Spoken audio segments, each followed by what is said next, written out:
وما كنا لنهتدي لولا أن هدانا الله. الحمد لله الذي هدانا بهدي القرآن ونور مجالسنا بنور محمد صلى الله عليه وعلى آله. اللهم يا رب إنك جعلت الصلاة على النبي من القربات، نتقرب إليك يا رب بكل صلاة صليت عليه من أول النشأة إلى ما لا نهاية الكمالات. اللهم صل وسلم وبارك على سيدنا وحبيبنا محمد السر الذاتي، النور الذاتي والسر الساري في سائر الأسماء والصفات، وعلى آله وصحبه وسلم تسليما كثيرا إلى يوم الدين. في هذا الدرس إن شاء الله سوف نتكلم عن التصوف، ونتكلم على حقائق الإسلام وحقائق الإيمان، ثم مقام الإحسان، وكيف يستدرج الله تبارك وتعالى هذا العبد من مقام إلى مقام إلى أن يصل إن شاء الله إلى الولاية الكبرى. فأقول بعد بسم الله الرحمن الرحيم: إن الشارع، نقول الذي يشرع، الذي قام بالشرائع هو رسول الله صلى الله عليه وسلم، أمر الإنسان بتكاليف في خاصية نفسه، وترجع إلى قسمين: قسم يتعلق بأعماله الظاهرية، وقسم بأعماله الباطنة. ولما نتحدث عن المسائل الباطنية ألا وهو القلب. Le prophète Sidna Mohammed sallallahu alayhi wa sallam,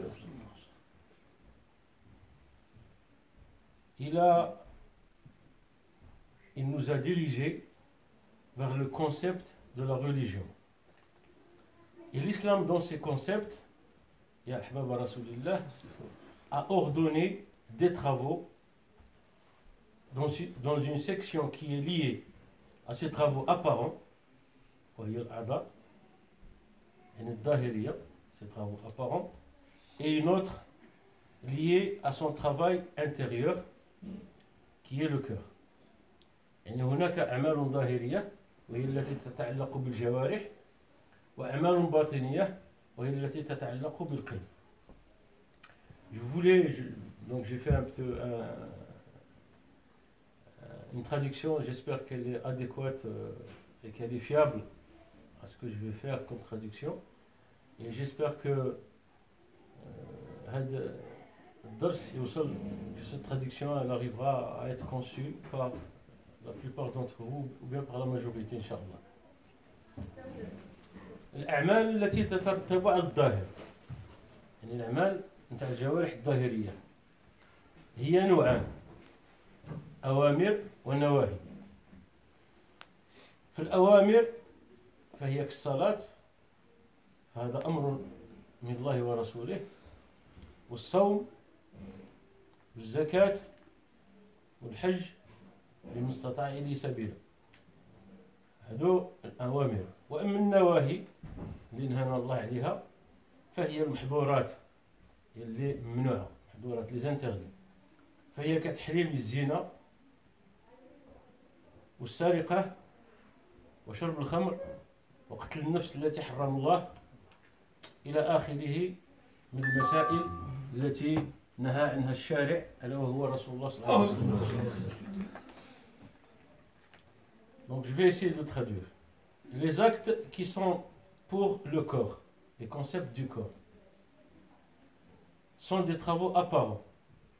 Je cite, ils sont de deux types: les ordres et les interdictions. وهي التي أمرنا بها الله تبارك وتعالى والتي نهانا عنها، يعني les ordres et les interdictions. Les ordres d'intention sont la prière, le jeûne, c'est-à-dire يعني صيام رمضان، الحج، الزكاة، l'aumône, soit الزكاة الطوعية أو الزكاة الفردية, celle qu'on peut donner, que Allah n'a pas prescrit dans le zakat, celle qu'on donne pour faire plaisir ou bien pour libérer quelqu'un de ce qu'il a comme difficulté dans la vie, Inch'Allah. Et les interdits, الممنوعات التي أمر الله تبارك وتعالى بها إلا نقوم بها، c'est l'adultère, le vol, l'alcool, l'assassinat et tout autre droit pour les hommes. أما الأعمال التي تترتب على القلب، هذه الأعمال نتاع الجوارح، يعني خص الإنسان يكون كامل في الظاهر ديالو وفي الباطن ديالو، عاد يدخل المقام الإحسان، ألا وهو الإكسيلونس. مقام الإحسان وهو أن تعبد الله كأنك تراه، فإن لم تكن تراه فإنه يراك. هذا يسمى بمقام الإكسيلونس، مقام الإحسان. أما الأعمال التي تترتب على القلب، شفنا الأعمال الظاهرية، حتى الأعمال تاع القلب حتى هي على جوج. فهي يا أحباب رسول الله الأوامر اللي أمرنا بها الله تبارك وتعالى وسيدنا رسول الله، ألا وهي الإيمان بالله، والإيمان بالملائكة، والإيمان بالكتب المنزلة، والإيمان بالرسل. وكاين 124 ألف نبي ورسول، منهم سيدنا رسول الله صلى الله عليه وسلم، ألا وهو خاتم الأنبياء والرسل. والإخلاص والتوكل والخشوع والصدق والصبر وأداء الأمانة والعهد، وفوا بالعهد إن العهد كان مسؤولا. أما النواهي اللي نهانا عليها الله تبارك وتعالى والرسول صلى الله عليه وسلم، فهي المحظورات اللي ما خصناش نديروها، اللي حضرنا بها الشرع ما نديروهاش، لأن إلا درناها نكونوا درنا اقترفنا واحد الذنب مع الله ومع الرسول ومع المجتمع ديالنا، ويكون عليه الجزاء، وهو العياذ بالله القصاص ولا نار جهنم ولا إلى آخره. هذه المحظورات فهي الكفر بالله الدرجة الأولى. ثم النفاق، هذا كلها باطنية، هذه ما يحش بها الإنسان يديرها، هذه باطنية، هذه الأعمال تاع القلب. ثم النفاق، ثم الحقد، ثم الحسد، ثم الكبر، ثم العجب، ثم الرياء، ثم البغض، ثم حب الأنا. يعني الإنسان كل واحد يقول لك أنا، يبغي غير هو، يبغي غير هو نفسه. En ce qui concerne les actes du cœur, ils sont aussi deux types.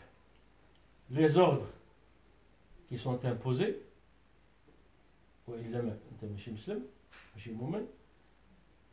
c'est la foi en Dieu, la foi en ses anges, en ses livres,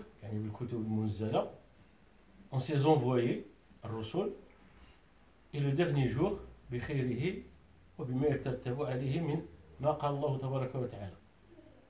et d'être fidèle et respectueux et honnête et patient. Donc on va citer ce que Allah nous interdit de commettre par la pensée, par notre cœur, par la pensée. Les interdits sont l'incrédulité, être incrédule, l'hypocrisie, la haine, l'envie, l'arrogance, la merveille, ou l'ajab, et l'hypocrisie. C'est les interdits du cœur. Donc là aussi, il y a deux types de choses qu'on doit faire et qu'on ne doit pas faire. هذه الأعمال القلبية لا يدركها إلا صاحب مقام الإحسان. إذا دركنا هذه المقامات، وهو الإنسان ما يكونش فيه هذا العجب، ما يكونش فيه هذا النميمة وهذا الحقد وهذا، يعني غادي يذوب عن المحسوسات، بغيبته في الذات تظهر المغيبات. هذا الوقت عاد الإنسان إذا ذكر الله كما قال رسول الله صلى الله عليه وسلم، هو أن تعبد الله كأنك تراه، فإن لم تكن تراه فإنه يراك. يعني بحال واحد الإنسان غادي يبني واحد الدار، خص يدير لها الأساس. إلا ما كانش الأساس الحيوط على ما غادي يطلعوا، ما كانش على ما غادي يطلعوا. إذن كاين المسائل الظاهرية نتاع الجسد، وكاين المسائل الباطنية نتاع القلب. يا أحباب رسول الله، رسول الله صلى الله عليه وسلم يقول: ألا وإن في القلب مضغة، ألا وإن في القلب مضغة إذا صلحت صلح الجسد كله، وإذا فسدت فسد الجسد كله. قيل وما هي يا رسول الله؟ قال: هي القلب. Dans le corps, il y a une bouchée, c'est-à-dire le volume d'une bouchée, mudra, le volume d'une bouchée. Si elle est saine, le corps est sain. Si elle n'est pas saine, le corps, ça y est, il est détruit. Qila, ils lui ont dit, on lui a posé la question: oh, envoyé de Dieu, quelle est cette bouchée? Il a dit: le cœur. Si le cœur est sain, والقلب فوق يطهر إلا الإنسان إذا كان مدمنا على ذكر الله. إذا الإنسان كان يذكر الله آناء الليل وأطراف النهار. يا أحباب رسول الله. Le prophète Sidna Mohammed sallallahu alayhi wa sallam dit: Dieu ne regarde pas vos corps, mais il regarde ce qu'il y a dans vos corps. Et il rajoute, et dans ce hadith, Sidna Mohammed, il dit qu'il y a une bouchée, c'est-à-dire le volume d'une bouchée. Si elle est saine, tout le corps est sain, et sinon, le corps, il est malade. Et rajoute, il dit que c'est le cœur. Pour être musulman, c'est pas je souhaite d'être musulman et on est musulman. Non, c'est la pratique. L'islam, c'est la pratique. كم من عالم أدخله علمه إلى نار جهنم. Il y a beaucoup de savants qui sont maintenant en enfer. لأن عرف وما خدمش. عرف ولم يطبق ما عرف. عنده الخبر على اللي يقربون الله، عنده الخبر على اللي يقربون محبة الله، عنده الخبر اللي يقربون محبة رسول الله صلى الله عليه وسلم، عنده الخبر ولكن ما يخدمش بهم، هذا لنار جهنم. علاش؟ لأن الإسلام هو علم وعمل، وليس علم فقط وإنما علم وعمل. قال العلماء يا أحباب رسول الله يتحدثون عن هذه المقامات التي أدركناها والتي ذكرناها، وهي مقام الإحسان. إنه هو التصوف. قال هو التصوف، هو الذي، وهذا التصوف هو الذي اختص بمعالجة هذه الأمراض. لا يوجد علم آخر إلا علم التصوف الذي اختص بمعالجة هذه الأمراض النفسية التي هي الحقد والحسد والعجب ومحبة الأنا والبغض والكراهية والنفاق وكذا وكذا. هذه لا يطلع عليها أي طبيب اختصاصي. C'est-à-dire ces envies نتاع النفس qui sont l'envie, qui sont l'adultère, qui sont la haine, le mépris, الحب الأنا, c'est-à-dire quelqu'un qui veut toujours se montrer que c'est lui le plus fort de tout, etc., etc. Donc ces envies-là, on ne peut les combattre que par dhikr Allah. Ala bi dhikrillah itma'in al-qulub. Par l'invocation. Il y a des livres, on dit l'invocation et d'autres, on dit l'évocation. ولكن هذا l'invocation, invoquer Dieu, c'est هو الذكر. Ou évoquer هي المذاكرة. L'invocation et l'évocation. Dhikr wa mudhakara.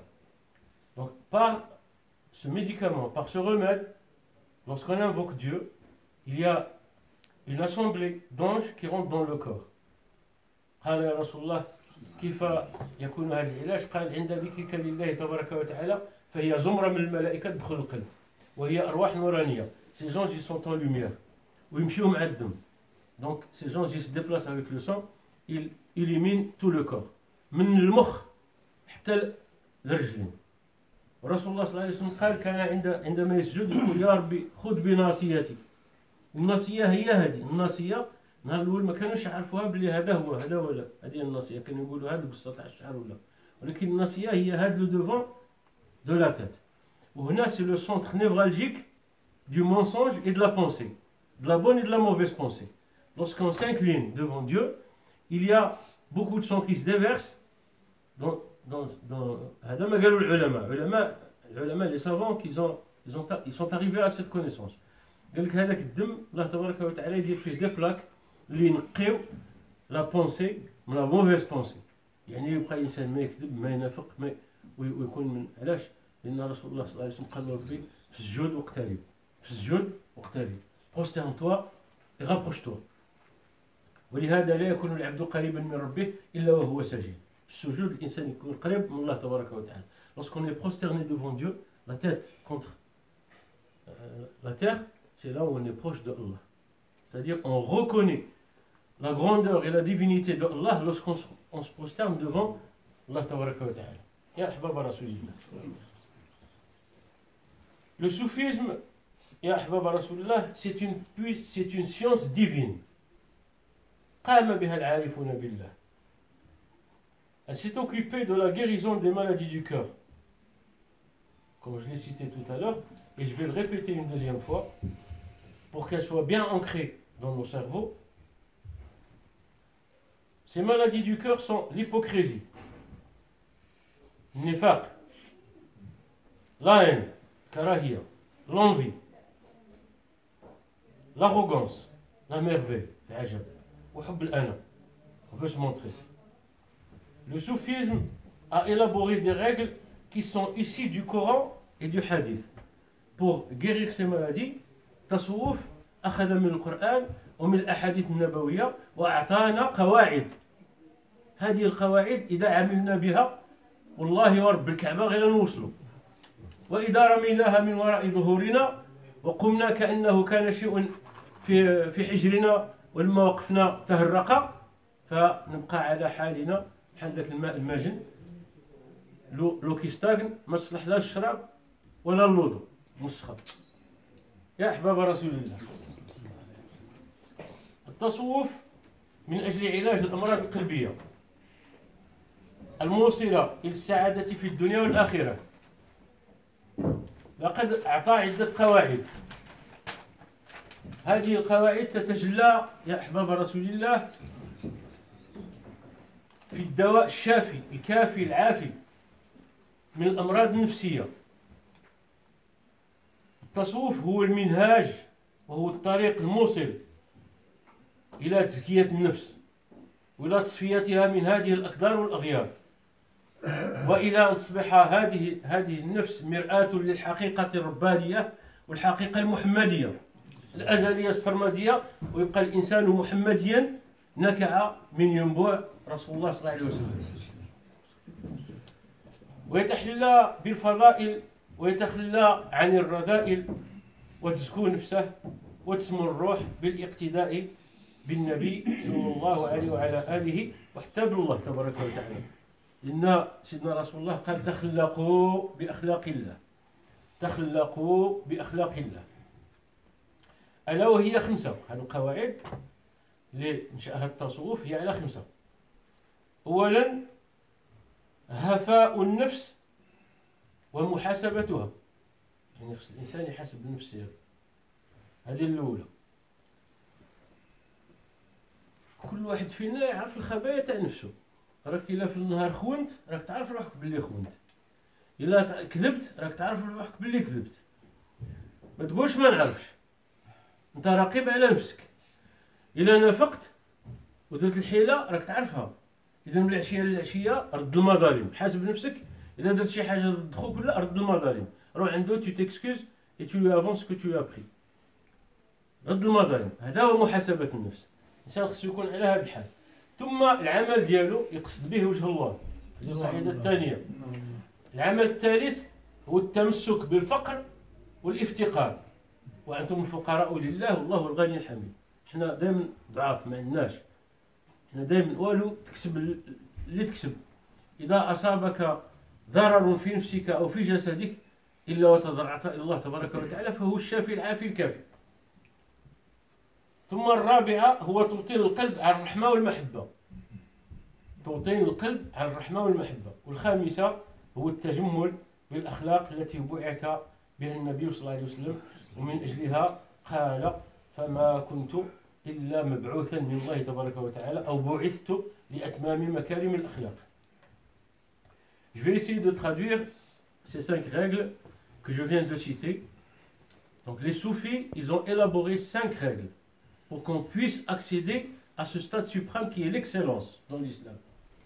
وهو مقام الإحسان الذي أخبر عنه رسول الله صلى الله عليه وسلم قال جاءني جبريل وسألني عن 3 مسائل.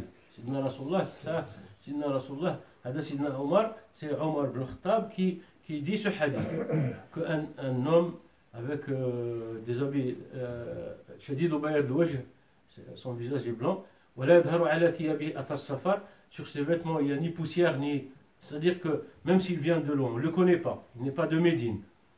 Donc normalement s'il vient sur le dos d'un cheval, ses vêtements doivent être pleins de poussière. Mais on ne le reconnaît pas, on ne le connaît pas, on ne le reconnaît pas. Il s'assoit, il a posé ses jambes devant les jambes de Sidna Rasulullah. Il lui a posé 3 questions. l'islam. C'est 5 piliers. Sidna Rasulullah il répond, c'est les 5 piliers. C'est-à-dire, il demande, il affirme, c'est vrai. Il confirme, c'est vrai. قال له ما هو الإيمان؟ قال له الإيمان وهو الإيمان بالله وملائكته كما ذكرنا. قال له صدقت. قال له وما هو الإحسان؟ قال له الإحسان وهو أن تعبد الله كأنك تراه فإن لم تكن تراه فإنه يراك. ثم انصرف. Il est parti. Donc الناس قالوا له يا رسول الله من هو السائل الذي كان يسأل ويصدق؟ Quel est cet homme qu'on ne connaît pas et qui te posait des questions et ensuite il disait que c'est vrai. قال لهم هذا جبريل, c'est l'ange Gabriel, أتاكم ليعلمكم دينكم. Il est venu pour vous montrer votre islam, l'issue de l'islam. Donc l'islam, la religion. Il est venu pour vous montrer votre religion. Donc la religion c'est l'islam, ou l'iman, ou l'ihsan. Donc si on n'a pas ces trois éléments, on n'est pas des musulmans. Il faut acquérir ces trois éléments. L'islam, ou l'iman, ou l'ihsan. Pour ça, les soufis, ils ont élaboré ces 5 règles. La première règle sont l'auto-pureté et la responsabilité. Muhasabat nafs. L'auto-pureté. C'est-à-dire qu'il se purifie lui-même. C'est-à-dire se juger avant qu'il ne soit tenu responsable par Dieu, par Allah. Deuxième règle. Tout ce qu'il fait, tous les actes qu'il fait, il les fait pour plaire à Allah. Et non pas il les fait pour se plaire, ou bien il se plaît à lui-même, ou pour se vanter devant les gens, ou se pavaner devant les gens. Comme quoi que je suis un alim, ou je suis un descendant du prophète, et je suis... Il ne travaille pas. Il n'est pas pratiquant.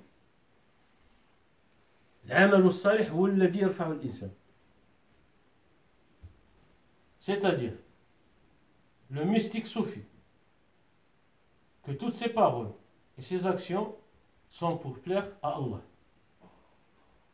Troisième règle, se voir pauvre dans toute chose, car l'adhésion à la pauvreté est l'évidence de l'austérité.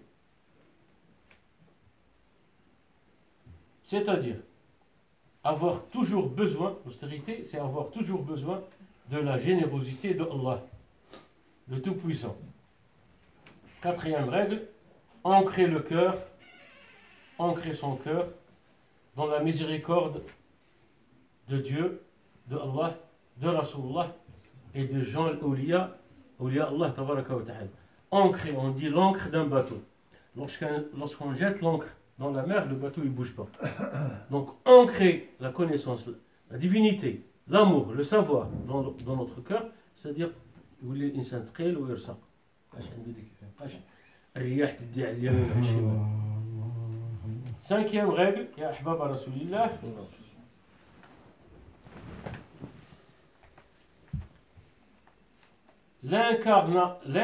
L'incarnation. On dit incarner, c'est-à-dire que c'est une âme, elle rentre dans un corps, elle s'incarne. Mais là, c'est l'incarnation de la morale, l'incarnation de la morale de Dieu que a envoyé à Sidna Muhammad sallallahu alayhi wa sallam. تخلقوا بأخلاق الله تخلقوا بأخلاق رسول الله رسول الله لا يكون فظا غليظ القلب بل كان له لسان ذاكر وكانت له يعني إحسان مع مخلوقات الله. ولهذا جاء في الخبر أن الجنة لا يدخلها إلا كل هين لين سهل. يعني il a été dit, les gens du paradis sont des gens généreux, faciles, et les gens de l'enfer, c'est des gens sévères et non cléments.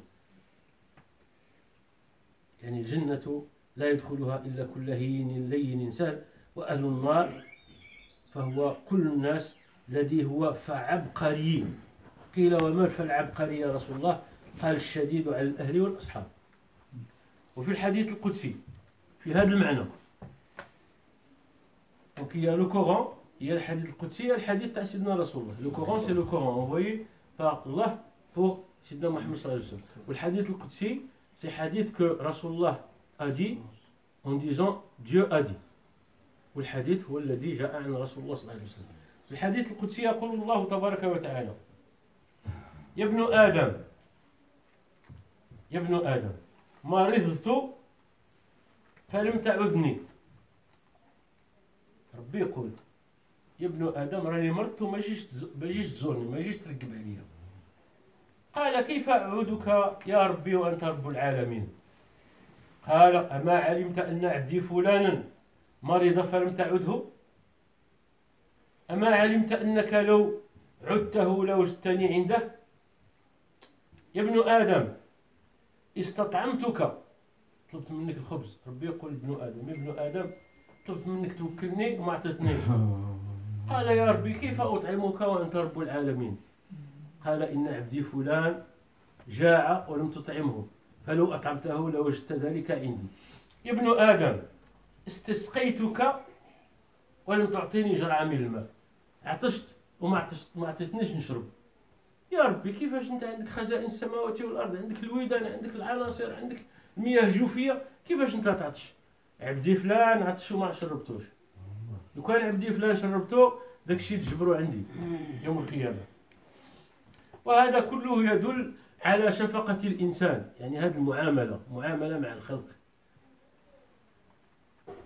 D'après le hadith al-Qudsi, ce sont les paroles de Dieu qui sont dites par le prophète Sidna Muhammad sallallahu alayhi wa sallam.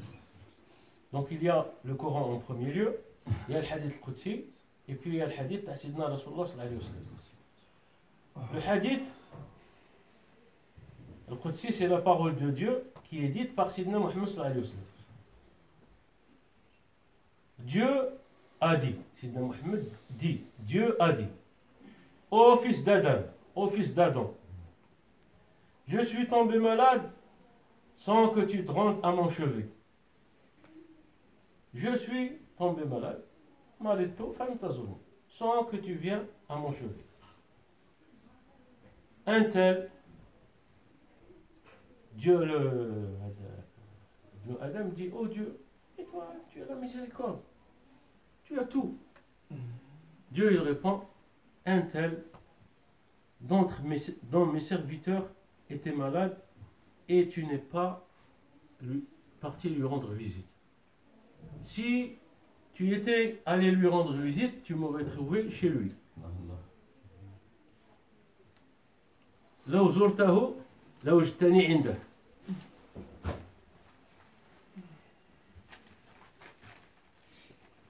Ô fils d'Adam, le fils d'Adam répond: Seigneur, comment me rendrai-je à ton chevet alors que tu es le Seigneur des mondes, le Seigneur de l'univers? Ne savais-tu pas, dira Dieu, si tu lui avais rendu visite, tu m'aurais trouvé auprès de lui. Ô Ibn Adam, ô fils d'Adam, je t'ai demandé de me nourrir et tu ne l'as pas fait.